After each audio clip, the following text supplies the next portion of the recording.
സദാസമയവും നമ്മുടെ കൂടെയുള്ള നമ്മുടെ ശരീരത്തിന്റെ ഭാഗമായി മാറിക്കഴിഞ്ഞിരിക്കുന്ന ഒരു സാധനമാണ് മൊബൈൽ ഫോൺ എന്ന് പറയുന്നത്. നമ്മുടെ മൊബൈൽ ഫോൺ പെട്ടെന്ന് ഒരു ദിവസം വർക്ക് ചെയ്യുന്നില്ല എന്ന് കരുതുക. നമ്മൾ എന്ത് ചെയ്യും? അമ്പലത്തിൽ കൊണ്ടുപോയി പൂജിക്കും? അതോ പള്ളിയിലച്ചനെ കൊണ്ടുവന്ന് വെഞ്ചരിക്കുവോ? അതോ മന്ത്രിച്ച് ചരട് എഴുതി കിട്ടുവോ? ഇല്ല, അതിന്റെ പണി അറിയാവുന്ന ഒരു മൊബൈൽ ടെക്നീഷ്യന്റെ അടുത്ത് കൊണ്ടുപോയി കൊടുക്കും. അയാൾ അത് ശരിയാക്കി നമുക്ക് തിരിച്ചു തരും. ഇത് കാണുന്ന നമ്മൾ ഒട്ടുമിക്ക ആളുകൾക്കും എങ്ങനെയാണ് ഒരു മൊബൈൽ ഫോൺ വർക്ക് ചെയ്യുന്നത് എന്നതിനെ പറ്റി വലിയ ഐഡിയ ഒന്നും ഉണ്ടാവില്ല. പക്ഷെ ഇത് വർക്ക് ചെയ്യുന്നതിന് പിന്നിൽ മാജിക്കോ അല്ലെങ്കിൽ മറ്റെന്തെങ്കിലും മന്ത്രവാദമോ അല്ല എന്ന് നമുക്ക് ഉറപ്പായിട്ട് പറയാം. It is simply pure science.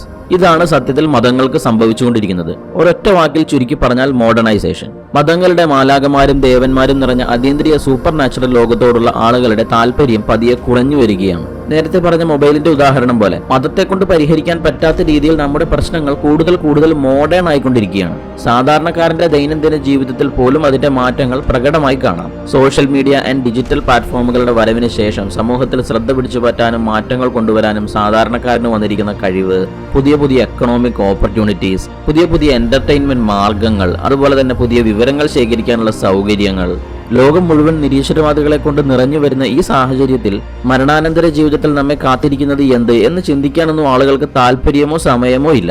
അതിനെപ്പറ്റിയൊന്നും ആളുകൾ ഒട്ടും ബോധേഡല്ല. സാവധാനം മതങ്ങളുടെ ലോകത്ത് നിന്നുള്ള ഒരു അകൽച്ച നമുക്കുണ്ടാകുന്നു. It is actually happening and it is happening all around the world. സമീപ പതിറ്റാണ്ടുകളിലായി ലോകമെമ്പാടും ഉയർന്നു വരുന്ന ഒരു ഗ്ലോബൽ ട്രെൻഡാണിത്. പരമ്പരാഗത മതവിശ്വാസങ്ങളുടെയും ആചാരങ്ങളുടെയും പ്രാധാന്യം കുറഞ്ഞു വരുന്നു. ശീതയുദ്ധകാലത്ത് ദൈവനിഷേധികളായ സോവിയറ്റുകളോട് മത്സരിച്ച ദൈവഭക്തരായ നമ്മുടെ അമേരിക്കക്കാരുടെ യുവജനതയ്ക്കിടയിൽ ദൈവനിഷേധികളായ നിരീശ്വരവാദികളുടെ എണ്ണം കൂടി വരികയാണ്. യൂറോപ്യൻ കൺട്രികളായ Sweden, Denmark, Norway, Netherland, UK റോബോട്ടിക്സിന്റെയും ടെക്നോളജിയുടെയും കാര്യത്തിൽ ലോകത്തെ തന്നെ നയിക്കുന്ന Japan, Canada, Australia, South Korea, ഇവിടെയെല്ലാം സിമിലർ ആയിട്ടുള്ള ഒരു ട്രെൻഡ് നമുക്ക് കാണാം. നല്ലൊരു ശതമാനം പോപ്പുലേഷൻ മതത്തെയും മതാചാരങ്ങളെയും ഇവിടെ മറന്നു കഴിഞ്ഞിരിക്കുന്നു. പിന്നെ ഇവിടെയുള്ള മറ്റൊരു പ്രത്യേകത, ഇവിടെയൊക്കെ ശക്തമായിട്ടുള്ള ഒരു എക്കോണമി ഉണ്ട്, ജീവിത സാഹചര്യങ്ങളുണ്ട് എന്നുള്ളതാണ്. ഇവിടുത്തെ ആളുകളുടെ ജീവിതത്തിന് കുറെ കൂടെ ബെറ്ററായ ക്വാളിറ്റി ഉണ്ട്. കാലങ്ങൾ കഴിയുന്തോറും മതങ്ങൾക്ക് മനുഷ്യരുടെ മേലുള്ള പിടി പതിയെ അയഞ്ഞു വരുന്നു. അതെന്താ? നമ്മുടെ മതങ്ങൾക്ക് എന്തെങ്കിലും കുഴപ്പമുണ്ടോ? പരിണാമശാസ്ത്രത്തിന്റെയും പ്രപഞ്ചശാസ്ത്രങ്ങളുടെയും കണ്ടുപിടുത്തങ്ങൾ മതവിശ്വാസങ്ങളുടെ അതിർവരമ്പുകൾ ചുരുക്കി കൊണ്ടുവരുന്നു. മതങ്ങൾ കെട്ടിപ്പടുത്തു വെച്ചിരിക്കുന്ന അവരുടെ സാമ്രാജ്യം അവർക്ക് കൊച്ചായി നഷ്ടപ്പെട്ടുകൊണ്ടിരിക്കുന്നു. ഇത്തരത്തിലുള്ള മതഗ്രന്ഥങ്ങളും പഴങ്കഥകളും കാലാകാലങ്ങളായി നമ്മെ ആവർത്തിച്ച് പഠിപ്പിച്ചിട്ടുള്ള, നമ്മെ ബോധിപ്പിച്ചിട്ടുള്ള ഒരു കാര്യമാണ് ഈ ഭൂമിയും സൂര്യചന്ദ്രന്മാരും ആകാശവും നക്ഷത്രങ്ങളും എല്ലാം നമുക്ക് വേണ്ടി പ്രത്യേകമായി നിർമ്മിക്കപ്പെട്ടതാണ് എന്ന്. മനുഷ്യന്റെ ദൈനംദിന ജീവിതത്തെ സുഖകരമാക്കുന്നതിന് ദൈവം ആകാശത്ത് സൂര്യനെയും ചന്ദ്രനെയും വെച്ചു. അവന്റെ ജീവിതം കൂടുതൽ തെളിമയാർന്നതും ഭംഗിയുള്ളതുമാക്കാൻ അവൻ ആകാശത്ത് നക്ഷത്രങ്ങളെ വെച്ചു. ഇതിന്റെ എല്ലാത്തിന്റെയും നടക്ക് മനുഷ്യന് താമസിക്കാൻ അവന്റെ ഏറ്റവും സുരക്ഷിതമായ ഭവനം ഭൂമി, നമ്മുടെ സ്വന്തം മാതാവ്. ഹൗ ക്യൂട്ട് അല്ലേ? ഒരു വലിയ കോസ്മിക് നോവൽ. അതിലെ പ്രധാന കഥാപാത്രങ്ങളാണ് നമ്മൾ മനുഷ്യർ. എത്ര കൃത്യമാണ് നമ്മുടെ ലോകം. ഒരാശാരി അവന്റെ സ്കെയിൽ കൊണ്ട് അളന്ന് മുറിച്ചു വെച്ചിരിക്കുന്നത് പോലെയല്ല ഇരിക്കുന്നത്. എത്ര കൃത്യമാണ്, എത്ര സേഫ് ആണെല്ലാം. പ്രത്യേകിച്ച് നമ്മുടെ ഭൂമി.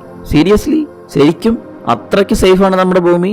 ഒന്നുകൂടി ചിന്തിക്ക്, തല തുറന്നു വെച്ച് ചിന്തിക്ക്. നമ്മുടെ ഈ ഭൂമിക്ക് മറ്റൊരു ചരിത്രം കൂടിയുണ്ട്. ഈ ഭൂമിയുടെ മാറിലേക്ക് പിറന്നു വീണ 99% സ്പീഷീസിനെയും അതിദാരുണമായി കൊന്നുതള്ളിയ ഭൂമി എന്ന ചരിത്രം. മതങ്ങൾ മനഃപൂർവ്വം എഴുതാതെ വിട്ട, അല്ലെങ്കിൽ അവർ അറിയാതെ പോയ ഭൂമിയുടെ ചരിത്രം. 4.5 ബില്യൺ വർഷം നീളമുള്ള നമ്മുടെ ഭൂമിയുടെ ചരിത്രത്തെ വേണമെങ്കിൽ നമുക്ക് ഒറ്റ വാക്കിലേക്ക് ചുരുക്കാം: എക്സ്റ്റിങ്ഷൻ. ഏറ്റവും കൂടുതൽ വംശങ്ങൾക്കും നാശം സംഭവിച്ചിട്ടുള്ളത് ഭൂമിയിൽ തന്നെ ഉണ്ടായിട്ടുള്ള പ്രകൃതിദത്തമായ കാരണങ്ങളും മാറ്റങ്ങളുമാണ്. ഉൽക്കാപതനം പോലുള്ള സംഭവങ്ങൾ ഭൂമിയുടെ ചരിത്രത്തിൽ അത്ര ഫ്രീക്വന്റ് അല്ല, പക്ഷെ ഉണ്ടാകുമ്പോൾ അവയും വലിയ അളവിൽ സർവനാശത്തിന് കാരണമാകുന്നു. സംശയമുണ്ടോ? നേരെ ഒരു മ്യൂസിയത്തിൽ കയറുക. അവിടെ കാണുന്ന ഒരു ദിനോസറിന്റെ അസ്ഥികൂടത്തോട് ചോദിച്ചാൽ മതി, അല്ലെങ്കിൽ ഭൂമിക്കടിയിലുള്ള ഫോസിൽ റെക്കോർഡ്സ് നോക്കിയാൽ മതി. അവർ പറഞ്ഞുതരും നമ്മുടെ ഭൂമി സേഫ് ആണോ അല്ലയോ എന്ന്. അതായത് നമ്മളിപ്പോൾ ജീവിക്കുന്ന ഈ ഭൂമി സത്യത്തിൽ ഒരു ശവപ്പറമ്പാണ്. ഈ ഭൂമിക്ക് അങ്ങനെ ഒരു പർപ്പസ്, ഒരു ലക്ഷ്യവും ഉദ്ദേശവും ഉണ്ടെങ്കിൽ അത് നമ്മളെ തൊട്ടിയിലേക്ക് കടത്തി കുപ്പിപ്പാലും തന്നി എന്നെന്നും സംരക്ഷിക്കുക എന്നതല്ല, എത്രയും പെട്ടെന്ന് നമ്മളെ നശിപ്പിച്ച് അടുത്ത സൈക്കിളിലേക്ക് കടക്കുക എന്നുള്ളതാണ്. സുനാമി, ഭൂമികുലുക്കം, കൊടുങ്കാറ്റ്, ചുഴലിക്കാറ്റ്, വെള്ളപ്പൊക്കം, അഗ്നിപർവ്വത സ്ഫോടനം, ഓരോ വർഷവും ഇത്തരത്തിലുള്ള പ്രകൃതി ദുരന്തങ്ങൾ അപഹരിക്കുന്ന മനുഷ്യജീവൻ അത് ആയിരക്കണക്കിന് വരും. പിന്നെ ലോകത്തിന്റെ കാര്യം അത് പിന്നെ പറയുകയേ വേണ്ട. ഇത്രയും വയലന്റ് ആയിട്ടുള്ളൊരു ലോകം, സർവനാശത്തിന്റെ അന്തമില്ലാത്ത വലിയൊരു ഫാക്ടറിയാണ് ലോകം. ജോൺ വിക്കിന്റെ സിനിമയിൽ ഒരു ഫൈറ്റിംഗ് സീനിൽ പെട്ട അവസ്ഥയാ. ചറപറ വെടിയ, എങ്ങോട്ട് നോക്കിയാലും വിൽക്കുക.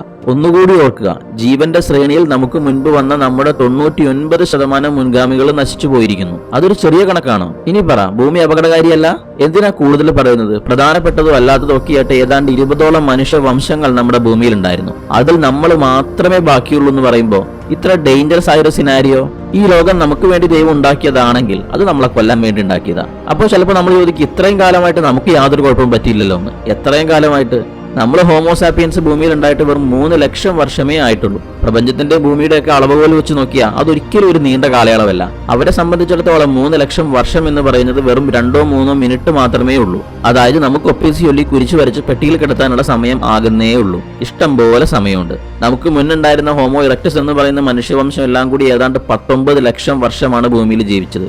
എന്താ നമ്മുടെ മതങ്ങളുടെ പ്രശ്നം? പ്രശ്നം മതങ്ങൾക്ക് തന്നെയാണോ അതോ നമുക്കോ? ഇപ്പോൾ ഈ നിമിഷം ഭൂമി ഉന്നം വെച്ചൊരു ദുരന്തം വരുന്നു എന്ന് കരുതുക, ഒരു ഉൽക്ക എന്തെങ്കിലും. ആളുകൾ പല രീതിയിലായിരിക്കും റിയാക്ട് ചെയ്യുക. ചിലർ അരിയും പഞ്ചസാരയും പച്ചക്കറിയൊക്കെ വാങ്ങിക്കൂട്ടാൻ കടകളിലേക്ക് ഓടും. ചിലര് വീടിന്റെ ഉള്ളിൽ വാതിലടച്ചിരിക്കും. നമ്മുടെ ദൈവവിശ്വാസികൾ കുത്തിയിരുന്നും ഗ്യാങ് അടിച്ചും പ്രാർത്ഥന തുടങ്ങും, അവരുടെ മരണാനന്തര ജീവിതത്തിന് വേണ്ടി തയ്യാറെടുക്കാൻ, അല്ലെങ്കിൽ ഉൽക്കം മാറിപ്പോവാൻ പ്രാർത്ഥിക്കാൻ. എന്നാൽ ഇതേ സമയം സയന്റിസ്റ്റുകളും എഞ്ചിനീയർമാരും ഗഹനമായ ചിന്തയിലും ചർച്ചയിലുമായിരിക്കും. എങ്ങനെ നമുക്ക് ഈ ഉൽക്കയുടെ ഗതി മാറ്റിവിടാം? മതങ്ങൾക്ക് കൃത്യമായി അതിർത്തി കെട്ടി ഉറപ്പിച്ച ഒരു വീക്ഷണമുണ്ട് ലോകത്തെ പറ്റി. അതുകൊണ്ട് തന്നെ മതങ്ങളുടെ കയ്യിൽ എല്ലാ ചോദ്യങ്ങൾക്കുള്ള ഉത്തരവുമുണ്ട്. ഏതാണ്ട് ഒട്ടുമിക്ക ചോദ്യങ്ങൾക്കും മതങ്ങളുടെ കയ്യിലുള്ള ഉത്തരം ദൈവത്തിനറിയാം എന്നതാണ്. അറിവില്ലാത്തിടത്തെല്ലാം ദൈവമുണ്ട്. എന്നാൽ ശാസ്ത്രം സംശയങ്ങളുടെ ഒരു വലിയ ഭാണ്ഡക്കെട്ടാണ്. തങ്ങൾക്ക് അറിവില്ലാത്ത കാര്യത്തെ അഭിമുഖീകരിക്കുമ്പോൾ വളരെ വിനയത്തോടെ തന്നെ ശാസ്ത്രം തുറന്നു സമ്മതിക്കും, ഞങ്ങൾക്ക് അതിനെപ്പറ്റി അറിയില്ല, ഞങ്ങൾ അതിനെപ്പറ്റി പഠിച്ചുകൊണ്ടിരിക്കുകയാണ് എന്നൊക്കെ. അപ്പോൾ കുഴപ്പം മതങ്ങളുടെ മാത്രമാണെന്നാണോ പറയുന്നത്? നോക്കാം. ഇസ്ലാം ലോകത്തെ ഏറ്റവും വലിയ മതങ്ങളിലൊന്ന്. 8-ാം നൂറ്റാണ്ട് തുടങ്ങി 14-ാം നൂറ്റാണ്ട് വരെയുള്ള കാലഘട്ടത്തെ ഇസ്ലാമിന്റെ സുവർണ കാലഘട്ടം എന്നാണ് പറയുന്നത്.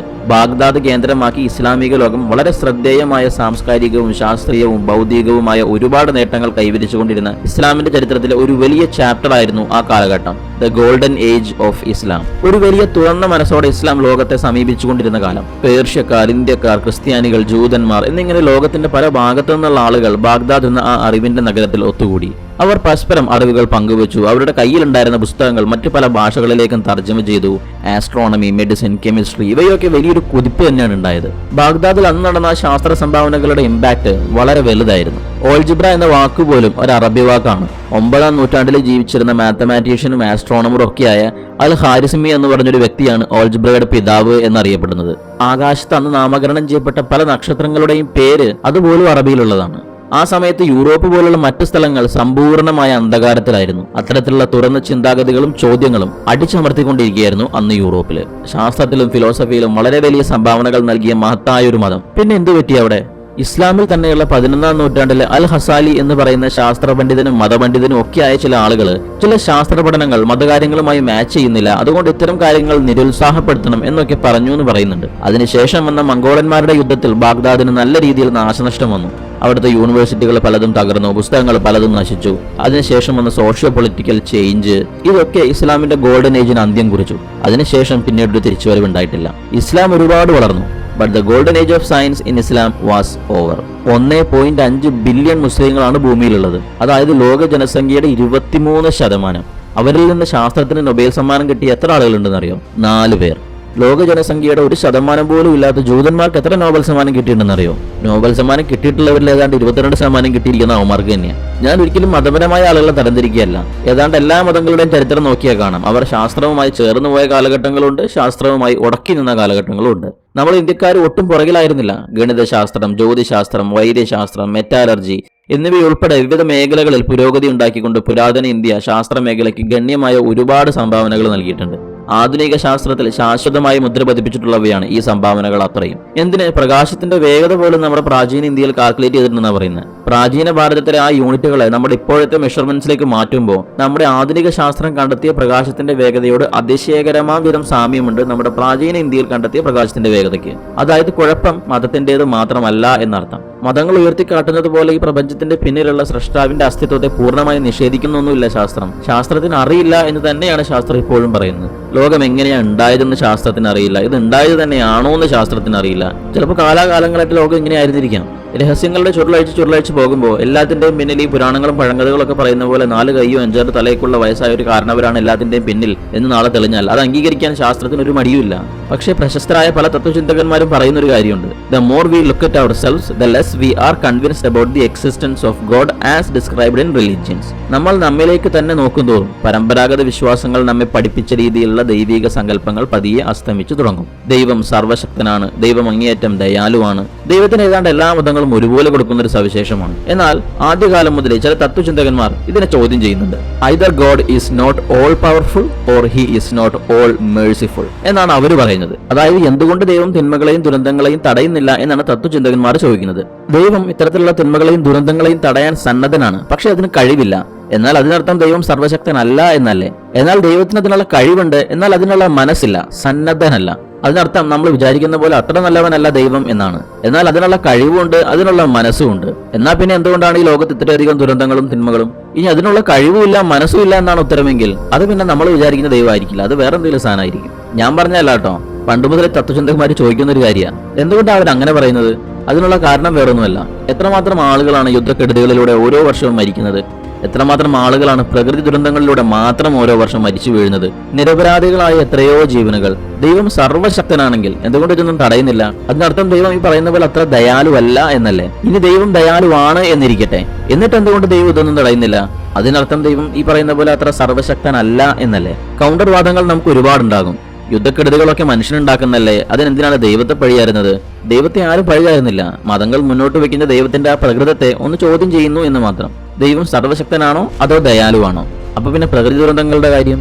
നമ്മൾ ആരാണ്? നമ്മൾ എവിടെ നിന്ന് വന്നു? എന്താണ് നമ്മുടെ ഉദ്ദേശം? ഇങ്ങനെയൊക്കെയുള്ള ചോദ്യങ്ങൾക്ക് ഉത്തരം തേടിയുള്ള യാത്രയിൽ അത് കണ്ടെത്താൻ നമുക്ക് മുന്നിൽ തെളിഞ്ഞു വന്ന 2 മാർഗങ്ങളാണ് ശാസ്ത്രവും മതവും. മനുഷ്യന്റെ ഉന്നമനത്തിന്റെയും സർവനാശത്തിന്റെയും താക്കോലുകൾ കൈവശമുള്ള 2 സർവശക്തികൾ. അതാണ് മതവും ശാസ്ത്രവും.